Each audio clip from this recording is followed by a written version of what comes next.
মৃত্যুৰ কাৰণে আমিতো সেই প্ৰায় আপোনাৰ নেচাৰেল ডেথ বা ইনফাইটিঙো হ'ব পাৰে এনেকুৱা আমি সন্দেহ কৰিছোঁ কিন্তু তেতিয়াও আমি ভেটেৰিনেৰী ডক্টৰ হেৰি কৰি পেলাই পষ্টমৰ্টেম কৰি আমি চেম্পল আমি ফৰেঞ্চিকলৈ পঠিয়াম তাৰ পাছতহে আমি পূৰা ডিটেইলছত জানিব পাৰিম যে মৃত্যু বৰণ কেনেকৈ হ'ল এইডোখৰ হৰণবালি বুলি কয় ফেৰেংগাৰাও আপোনাৰ বনশিবিৰৰ ওচৰত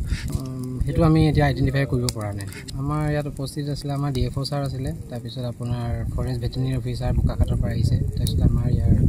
বালিপুখুৰী ভেটেৰিনেৰী অফিচাৰ আছে তাৰপিছত আপোনাৰ NTC ৰিপ্ৰেজেণ্টেটিভ ত্ৰিদীপ শৰ্মা আছে তাৰপিছত তিলক প্ৰধান এনেকৈ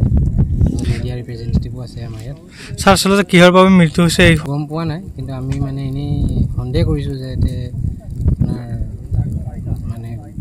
দুটা বাঘৰ কাজিয়া লাগি মৃত্যু হ'ব পাৰে বা এনেকৈ বুঢ়া হৈও মৃত্যু হ'ব পাৰে কিন্তু এইটো ফৰেঞ্চিকৰ আপোনাৰ হেৰি আহিলেহে আমি গম পাম